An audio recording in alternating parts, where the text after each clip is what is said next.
ಎಲ್ಲರಿಗೂ ನಮಸ್ಕಾರ. ಇದು ಸುದ್ದಿ ವಿಶ್ಲೇಷಣೆ. ನಾನು ಶಶಿಧರ್ ಭಟ್.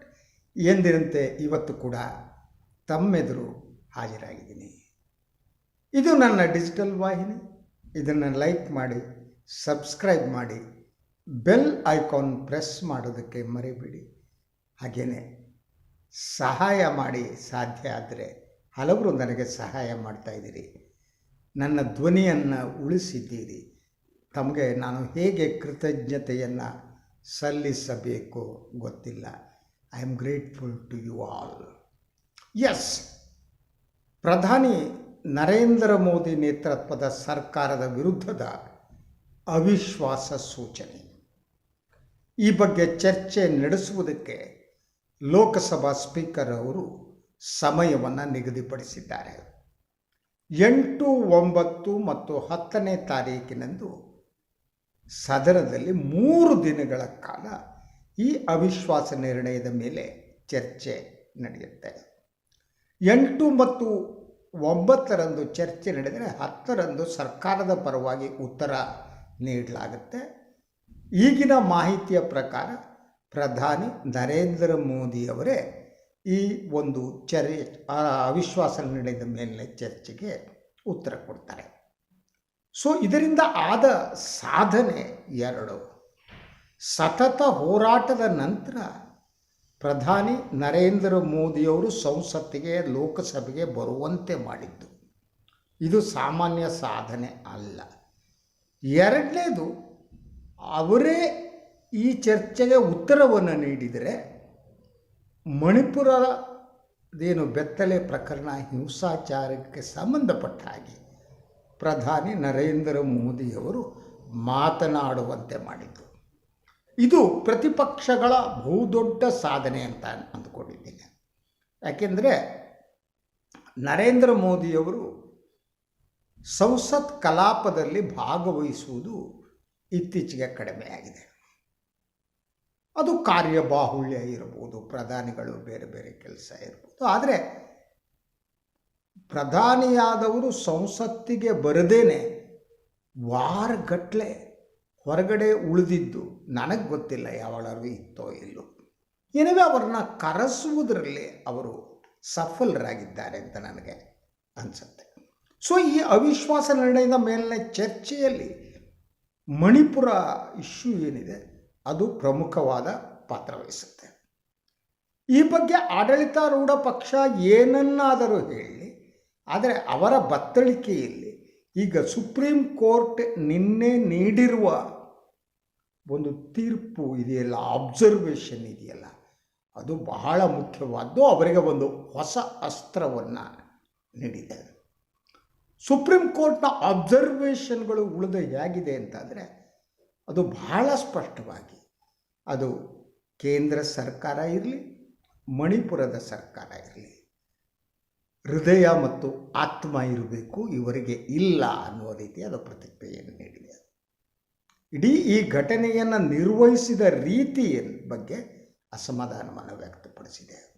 ಹಾಗೆಯೇ ಏನು ಕೇಂದ್ರ ಸರ್ಕಾರ, ಸಚಿವರುಗಳು, BJP ಕಾರ್ಯಕರ್ತರು, ವಾಟ್ಸಪ್ ಯೂನಿವರ್ಸಿಟಿ ಸದಸ್ಯರು ಮಣಿಪುರದ ಬೆತ್ತಲೆ ಪ್ರಕರಣ ಬಂದ ಸಂದರ್ಭದಲ್ಲಿ ಅವರು ವೆಸ್ಟ್ ಬೆಂಗಾಲವನ್ನು ಪ್ರಸ್ತಾಪಿಸ್ತಿದ್ರು, ರಾಜಸ್ಥಾನವನ್ನು ಪ್ರಸ್ತಾಪಿಸ್ತಿದ್ರು, ಛತ್ತೀಸ್ಗಢವನ್ನು ಪ್ರಸ್ತಾಪಿಸ್ತಿದ್ರು.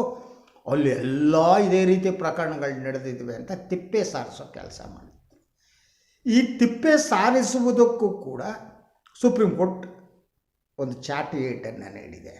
ಇದೇ ವಿಷಯವನ್ನು ಸರ್ಕಾರದ ಸಾಲಿಸಿಟರ್ ಜನರಲ್ ಅವರು ಪ್ರಸ್ತಾಪ ಮಾಡಿದಾಗ ಆ ಪ್ರಕರಣ ಈ ಪ್ರಕರಣ ಮಿಕ್ಸ್ ಮಾಡಬೇಡಿ ಅನ್ನುವುದನ್ನು ಕಟು ಮಾತುಗಳಲ್ಲಿ ಸುಪ್ರೀಂ ಕೋರ್ಟ್ ಹೇಳಿತು.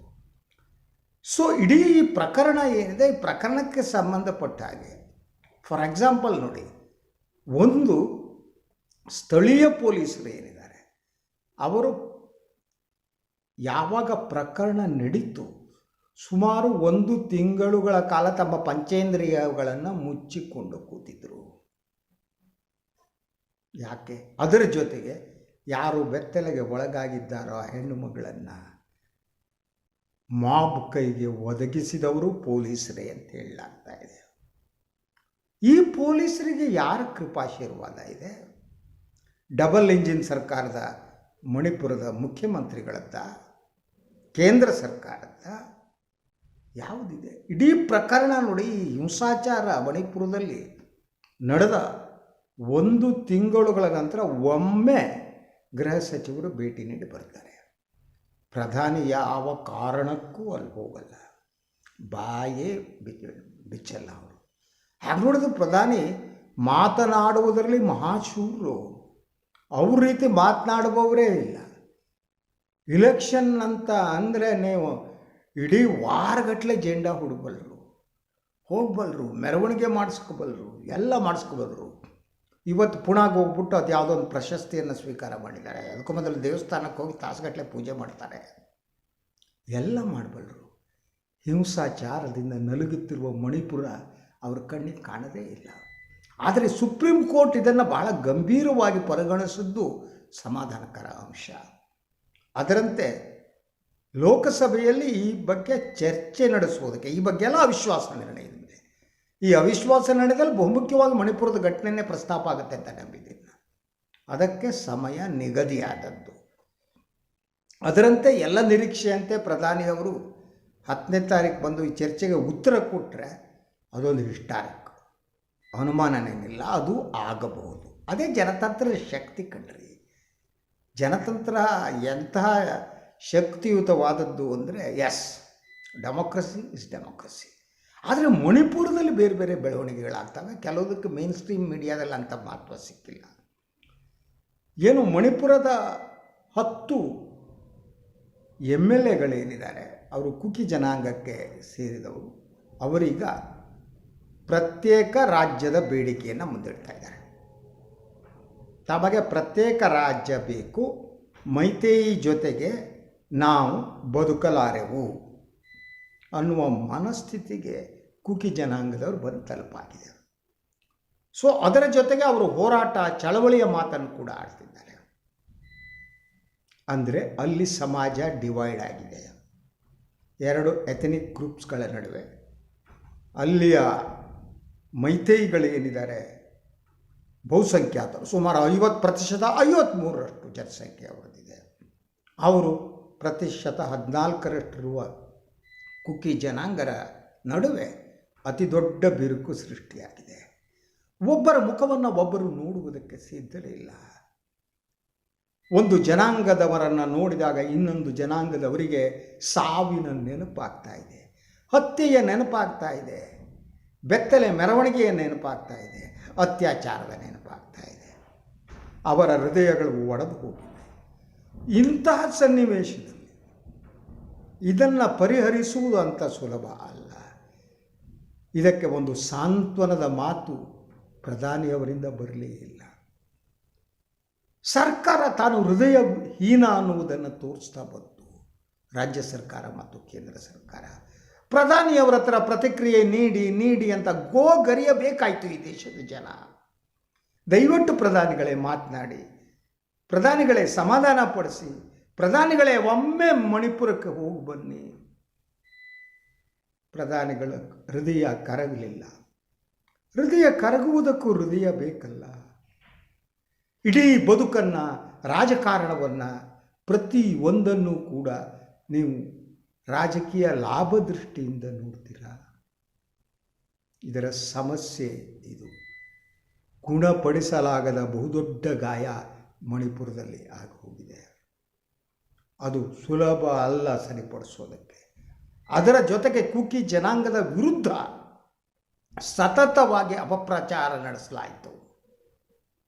ಅವರು ಎಲ್ಲರೂ ಕೂಡ ಮಯಮ್ನಾರಿಂದ ವಲಸೆ ಬಂದವರು, ಅವರು ಗುಡ್ಡಗಾಡಿನಲ್ಲಿರ್ತಾರೆ, ಅವರು ಬೆಳೆಯೋದೆಲ್ಲ ಗಾಂಜಾ ಇನ್ನಂಥ ಮಾದಕ ವಸ್ತುಗಳು, ಅವರೆಲ್ಲ ದೇಶದ್ರೋಹಿಗಳೊಂದು ರೀತಿ ಹಣೆಪಟ್ಟಿ ಕಟ್ಟಲಾಯಿತು. ಆ ಜನಾಂಗದ ಅಂತಸ್ಥೈರ್ಯವನ್ನು ನಾಶಪಡಿಸಲಾಯಿತು. 2 ಜನಾಂಗಗಳು ಪರಸ್ಪರ ಹೊಡೆದಾಡುವ ಸ್ಥಿತಿಯನ್ನು ನಿರ್ಮಾಣ ಮಾಡಲಾಯಿತು. ಇದರ ಜವಾಬ್ದಾರಿಯನ್ನು ಡಬಲ್ ಎಂಜಿನ್ ಸರ್ಕಾರ ಹೊರಲೇಬೇಕಲ್ವ. ಮನಸ್ಸು ಮಾಡಿದರೆ ಎಂದೋ ಸರಿಪಡಿಸಬಹುದಾಗಿತ್ತು. ಪುಟಿನ್ ಜೊತೆಗೆ ಮಾತನಾಡುವವರು, ರಷ್ಯಾ ಯುಕ್ರೇನ್ ಯುದ್ಧವನ್ನು ನಾನು ಸರಿಪಡಿಸ್ತೀನಿ ಅಂತ ಹೇಳುವವರು, ನಾನೇ ವಿಶ್ವಗುರು ಅಂತ ಬಿಂಬಿಸೋದಕ್ಕೆ ಯತ್ನ ಮಾಡುವವರು, ಅಮೇರಿಕದ ಸಂಸತ್ತಿನಲ್ಲಿ ಹೋಗಿ ಭಾಷಣ ಹೊಡೆಯುವಂಥವರು, ಡೆಮಾಕ್ರಸಿಯ ಬಗ್ಗೆ ಉದ್ದುದ್ದ ಮಾತನಾಡುವವರು, ಇಂಗ್ಲೆಂಡ್ಗೆ ಹೋಗಿ ಅಲ್ಲಿಯ ಇಂಡಿಯನ್ ಡಯಾಸ್ಪೋರಾದ ಮುಂದೆ ತಮ್ಮ ಪೌರುಷವನ್ನು ಕೊಚ್ಚಿಕೊಳ್ಳುವವರು. ಯಾಕೆ ಈ ಸಾವಿಗೆ ಮೌನವಾಗಿದ್ದೀರಿ? ಯಾಕೆ ಈ ಹತ್ಯಾಕಾಂಡಕ್ಕೆ ಮೌನವಾಗಿದ್ದೀರಿ? ಯಾಕೆ ಈ ಬೆತ್ತಲೆ ಮೆರವಣಿಗೆಗೆ ಮೌನವಾಗಿದ್ದೀರಿ? ನಿಮ್ಮ ಕಣ್ಣುಗಳಲ್ಲಿ ನೀರು ಅನ್ನುವುದೇ ಇಲ್ವಾ? ನಿಮ್ಮ ದೇಹದಲ್ಲಿ ಹೃದಯ ಅನ್ನುವುದು ಇಲ್ವಾ? ಕೇವಲ ಮನಸ್ಸಿನ ಮೂಲಕ ಮಾತ್ರ ತಾವು ವ್ಯಾಪಾರ ಮಾಡ್ತಿದ್ದೀರಾ. ತಮ್ಮಿಂದ ಒಂದು ಪ್ರೀತಿಯ ಮಾತನ್ನು, ಒಂದು ಸಾಂತ್ವನದ ಮಾತನ್ನು ಕೇಳುವಂಥದ್ದು ಮಣಿಪುರದ ಜನರ ಅತಿ ಸಣ್ಣ ನಿರೀಕ್ಷೆಯಾಗಿತ್ತು. ಅದನ್ನು ಕೂಡ ತಾವು ಮಾಡಿಲ್ಲ ಅನ್ನೋದು ದುಃಖಕರವಾದ ವಿಚಾರ ಆಗಿದೆ. ಏನೇ ಆಗಲಿ, ಇದು ಇವತ್ತಿನ ಸುದ್ದಿ ಮತ್ತು ವಿಶ್ಲೇಷಣೆ. ಇನ್ನೊಂದು ವಿಚಾರದೊಂದಿಗೆ ಬರ್ತೀನಿ. ನನ್ನ ಚಾನಲ್ನ ಲೈಕ್ ಮಾಡಿ, ಸಬ್ಸ್ಕ್ರೈಬ್ ಮಾಡಿ, ಸಾಧ್ಯ ಆದರೆ ಸಹಾಯ ಮಾಡಿ. ತಮ್ಮ ಪ್ರೀತಿ ನನ್ನ ಮೇಲೆ ಸದಾ ಇರಲಿ. ಎಲ್ಲರಿಗೂ ನಮಸ್ಕಾರ.